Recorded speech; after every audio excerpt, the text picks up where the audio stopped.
A paz do Senhor Jesus, amados irmãos. Eu vou deixar um testemunho e peço para os irmãos, por favor, que ouçam até o final. Amados irmãos, eu estive lá no congresso em Curitiba e posso afirmar para os nossos irmãos que verdadeiramente eu senti a presença de Deus. Eu quero dizer para vocês que se vocês ainda não ouviram o testemunho dos nossos irmãos da Shalom Manaus, eu tenho aqui e vou deixar o link na descrição do vídeo, entrando na Sã Doutrina. E também vou deixar o link do meu testemunho para vocês que ainda não ouviram, mas peço, por favor, que ouçam até o final para não perder nada do testemunho. Deus abençoe a todos e fiquem com o testemunho. Amém, irmãos? Graça e paz a todos, amém? A apóstola Janaína, ela ministrou na minha vida e eu via três anjos de fogo. E o Senhor falava bem assim: não esqueça de fazer a pergunta ao que você está vendo. E ali, irmãos, eu perguntava: quem é você? Você é o anjo do Senhor? E ele dizia assim. E ali, irmãos, eu fazia a prova do Senhor, como todos nós sabemos que temos que fazer a pergunta ao anjo. E nesse momento, irmãos, o anjo do Senhor, ele me levou em um cemitério.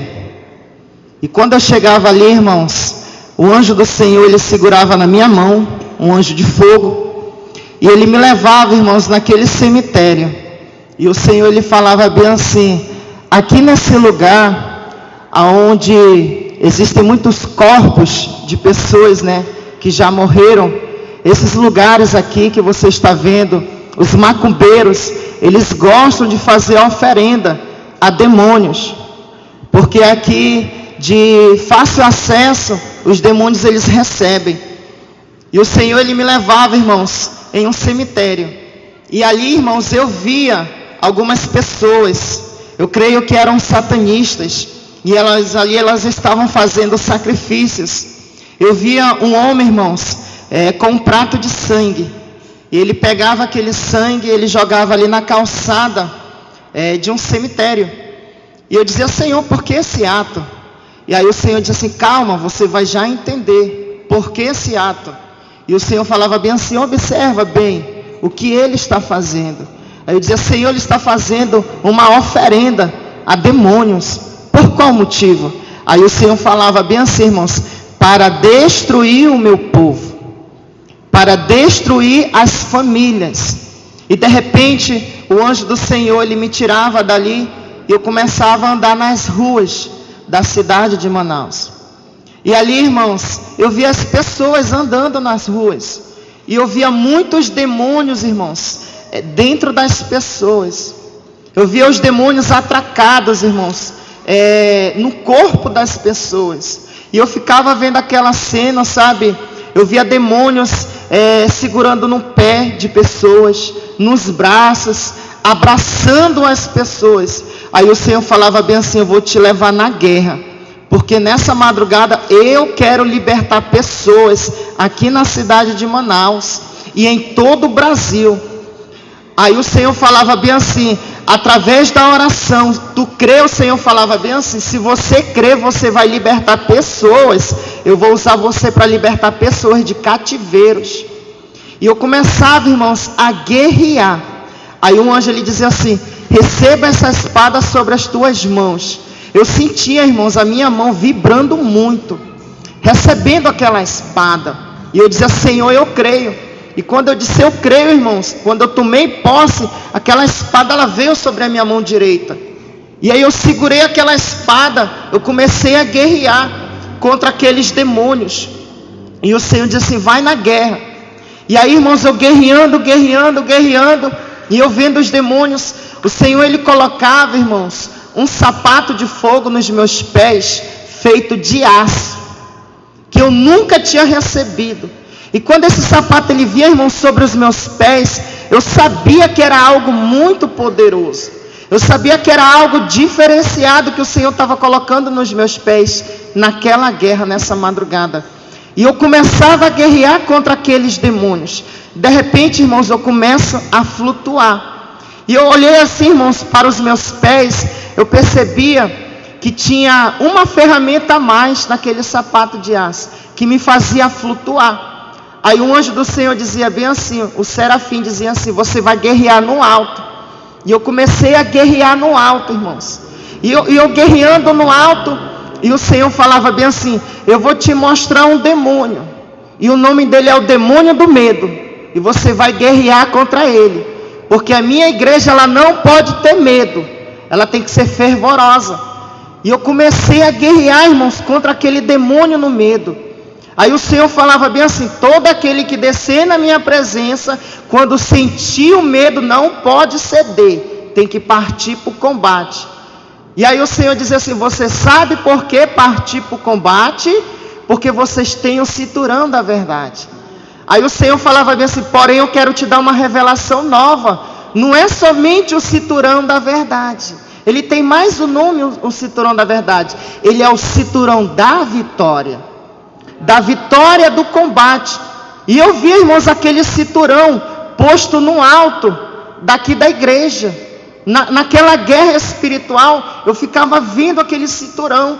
Aí o Senhor falava: esse é o cinturão da verdade e é o cinturão da vitória que está sobre a minha igreja. Irmãos, eu guerreando ali, irmãos. Aí de repente o Senhor falava bem assim: eu quero te levar em uma cidade. E quando eu chegava nessa cidade, eu via que toda aquela cidade, ela estava fechada por uma força das trevas, muito assim, muito poderosa, e estava toda blindada aquela cidade. E eu via, irmãos, que era algo muito, terrível. E eu pego a minha espada, eu começo, a querer cortar aquele cubo, guardando aquela cidade. Porém é uma cidade abençoada. E aí, irmãos, o Senhor falava bem assim: você vai guerrear a favor dessa cidade, porque nessa madrugada eu quero dar livramento para o povo brasileiro. E eu comecei a guerrear, irmãos. Quando eu peguei a minha espada, a minha espada, ela não surgiu efeito. Aí o Senhor falava bem assim: você está vendo o nível da guerra? Aí o Senhor falava bem assim: eu vou te dar uma outra ferramenta, que vai rachar essa força das trevas, esse cubo que está guardando essa cidade. E aí o Senhor me dava um martelo. Eu pegava aquele martelo, irmãos, tão certo como Deus vive, eu dava umas 7 porradas. Na quinta começava a rachar. Aí o Senhor diz assim: dá uma porrada mais forte. Quando eu dava uma porrada mais forte, quebrava aquela massa feita, por forças malignas. E eu via, irmãos, que começava a vir demônios que estavam dentro daquele cubo. E eu comecei a guerrear contra aqueles demônios. Aí o Senhor, ele falava bem assim: eu estou dando a vitória para essa cidade, porque essa cidade é uma cidade abençoada. E aí, irmãos, o Senhor, ele dava a vitória. Ali o Senhor, ele me dava um comando específico. Amém, irmãos? E nesse momento, o Senhor, ele me levava em uma outra cidade. Aí o Senhor me fazia ver uma mulher, que ela andava do quarto para a sala, da sala para a cozinha. E ela estava meio que desesperada. Eu vou correr um pouco aqui na minha experiência. E eu via os demônios, irmãos, falando no ouvido daquela mulher, falando, E aí o Senhor falava bem assim: espírito de loucura, por conta da desobediência, por conta da desobediência, por conta da rebeldia e por conta da mentira. Aí o Senhor falava bem assim: diga para todo o meu povo, não voltai para a desobediência, não voltai para a mentira e não voltai para a rebeldia. O Senhor lhe falava dessa forma. E de repente, irmãos, aquela mulher morria na minha experiência. E eu via o marido dela velando ela. Aí o Senhor falava: você está vendo? Rebeldia. E ali, irmãos, eu via aquela cena, Aí o Senhor dizia assim: agora eu vou te levar lá no inferno, que você vai ver a tortura daquelas pessoas que voltam para a desobediência. Irmãos, quando eu chegava no inferno, o Senhor, ele me levava em um lugar que existia várias placas. Placas de quê, irmão Edilson? Placas de sinalização, sinalizando um local que era de tormento. E eu via, irmãos, um homem que ele estava de cabeça para baixo, dentro de um buraco. E eu via os demônios abrindo a boca dele e enfiando facas dentro da boca dele. Aí o Senhor falava bem assim: não voltai para a mentira, não voltai para a desobediência, porque esse é o castigo. E eu comecei a ver, irmãos, o cenário, e tinha várias setas de sinalizações, indicando um local de tortura no inferno. Ali, irmãos, aquele homem, ele estava de cabeça para baixo, os demônios abriam a boca dele e começavam a colocar faca na boca dele. De repente, irmãos, a cabeça dele inchava, começava a inchar. E eu olhava para o alto, eu via uma bola de aço. E o que suspendia essa bola era correntes. E eu olhei assim, irmãos. Aí o Senhor falava bem assim: você se assustou? Assim é no inferno. Diga para a minha igreja: se assustai mesmo. Se assustai mesmo com o inferno, porque ele é real. O Senhor falava: além de se assustar, criai o temor pela santa doutrina que vem da minha parte. Aí ali, irmãos, eu via que aquela bola de aço caía em cima do corpo daquele homem e esmagava o corpo dele. E ali os demônios pegava ele, jogava ele no chão, e ele entrava em pânico, como se ele tivesse em convulsão, e os demônios entrando dentro do corpo dele. Aí ali o Senhor, ele segurava na minha mão e me tirava do inferno, e ele dizia pela terceira vez: não voltai para a mentira, porque eu estou perto, assim como a minha serva falou, a apóstola Ellen Janaína, que estamos vivendo no tempo de João Batista.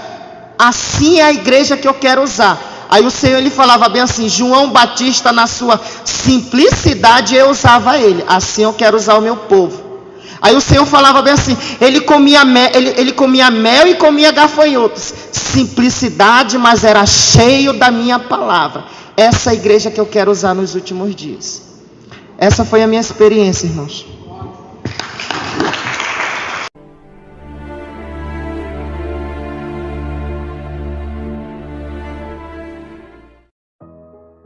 A graça e a paz, povo de Deus. Aqui quem vos fala é o apóstolo Juscelino Alves. Quero começar meu comentário acerca dessa experiência com uma palavra. 1 Samuel capítulo 15, versículo 22 diz assim: porém Samuel disse: tem porventura o Senhor tanto prazer em holocaustos e sacrifícios, como em que se obedeça a palavra do Senhor?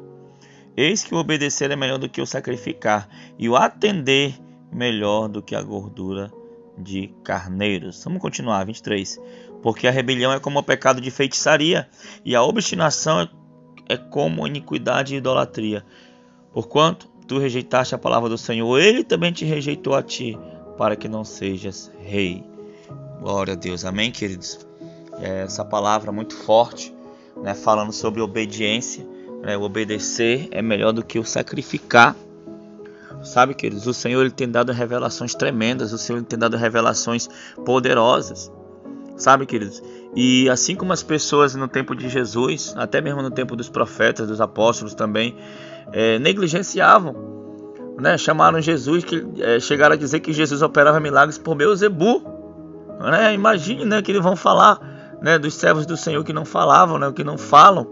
Sabe, que então muitas pessoas têm ouvido, né, a mensagem de Deus, ouvido os recados do Senhor, e, né, como tem uma expressão aqui em Manaus, entra no ouvido e sai no outro. Sabe, não atentam, negligenciam, e o Senhor tem chamado nossa atenção à obediência. O Senhor tem nos chamado, sabe, para viver no centro da sua vontade. Sabe, queridos, talvez essa experiência de arrebatamento, talvez tem pessoas que não acreditam, né? Talvez, Shalom tem muito arrebatamento, sabe? Irmãos, entenda, muita oração, muito poder. Pouca oração, pouco poder. Nenhuma oração, nenhum poder. Então, se Deus achou graça em nós e resolveu revelar essas coisas, é porque Ele quer nos dar uma chance. Sabe, queridos? E os sinais que estão acontecendo no mundo é um sinal de que as chances estão sendo dadas. Mas ainda assim, sabe, as pessoas preferem desobedecer. Sabe, queridos? Quando Jesus curou no sábado, eles não queriam nem saber se aquela pessoa foi curada. Eles estavam preocupados porque era o sábado. Quando Pedro disse lá: não tenho ouro nem prata, mas o que eu tenho te dou, levanta e anda, eles não estavam querendo saber, sabe, se um aleijado foi curado. Eles nem atentaram para isso. Eles estavam atentando que usaram o nome de Jesus. Então são assim, irmãos, algumas pessoas hoje, até mesmo que se dizem cristãs, não atentam para um arrebatamento, não atentam para uma mensagem que o Senhor está dando, sabe? Atenta que alguém falou que é heresia, e aí é heresia e ponto final, sem, né, pedir prova do Senhor, sem orar, sabe, queridos? E nós também, né, aqui em Manaus, pouco me importa, irmão, se alguém critica, se alguém fala, nós vamos falar aquilo que temos visto e ouvido. Sabe, queridos, quando uma pessoa está cheia do poder de Deus, a sua presença já incomoda as trevas, a sua presença já pode curar alguém. Sabe, a sua presença ali em um determinado ambiente já liberta alguém. Sabe, queridos? Foi assim quando Jesus chegou ali, né, às margens ali em Gadara, né, aquele homem automaticamente, né, endemoniado, filho de Davi, o que tenho eu contigo? Vieste me atormentar antes do tempo. Sabe, queridos, é tempo de vivermos uma vida de santidade, não é isso, apóstola? É isso. Deus sempre está nos chamando a atenção para o prumo, né, apóstolo? Para que voltemos às veredas antigas, vivendo na verdade.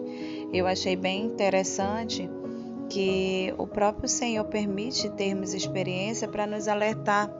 E Ele diz, olha, não volte para a mentira, não volte para a desobediência, irmãos. Nós temos que viver uma vida reta diante do Senhor. Lutar de todas as maneiras para andar na verdade, para agradar o Senhor no nosso viver, no nosso agir, no nosso falar, no nosso ser. Isso é uma vida de santificação, é tornar algo puro.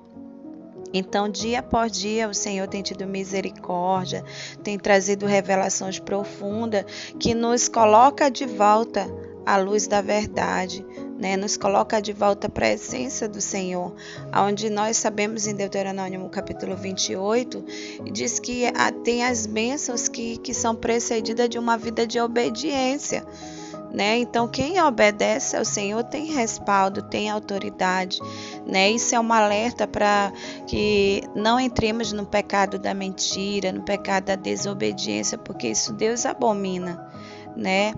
E eu fico feliz porque mais uma vez o Senhor está nos alertando sobre as coisas que é desagradável, que cheiram mal à narina do Senhor.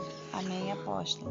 Amém, glória a Deus. Então, como eu falei, que possamos atentar, né, para guerra, para batalha, como diz o apóstolo Paulo, a nossa luta, né, nossa guerra não é contra a carne nem contra o sangue, mas contra os principados e potestades. Então, você aí que se diz servo de Deus, você crente, você serva do Senhor, está acontecendo uma guerra. Lá fora está acontecendo uma guerra, né? Vou nem dizer lá fora, aqui fora está acontecendo uma guerra, porque nós estamos vivendo essa guerra. Sabe que ele tem os filhos das trevas, né? Tem os demônios, tem os principados, os bruxos, feiticeiros, satanistas. Eles não param, irmãos, eles não param de atacar. Nós muitas vezes dormimos, nós muitas vezes fraquejamos, mas eles não param. Irmãos, nós somos soldados de Cristo, somos os heróis da fé dessa geração. Eu, você, nós temos que andar como filhos da luz, como tal. Então, espero que essa experiência tenha despertado algo em você, para que você ore mais, para que você jejue mais, para que você leia mais a Bíblia, para que você vigie mais e siga uma vida de santidade e vencendo de fé em fé, de glória em glória. Amém, apóstola? Vamos orar. Senhor, meu Deus e meu Pai, muito obrigado por essa experiência, Pai. Que o Senhor possa abençoar cada guerreiro, cada guerreira, Pai, que chegou até aqui no momento da oração. Senhor, que os teus anjos agora, meu Pai, nesse exato momento, leve uma armadura, meu Pai, coloque sobre os teus filhos, meu Pai. Senhor, renova, meu Pai, aqui já está. Senhor, entrega novas armas, meu Pai. Senhor, sabemos que a nossa luta, Senhor, é diária, é constante, meu Pai, querido Pai amado, e precisamos estar muito alinhados com a tua presença, Senhor, em santidade, em humilhação, Pai, querido Pai amado, Senhor, te buscando em todo tempo, meu Pai, Senhor. Então eu te peço que essa unção venha sobre os teus filhos, Senhor, que essa graça seja derramada sobre cada um, Pai. Muito obrigado, em nome do Senhor Jesus. Amém e amém. Amém. Glória a Deus.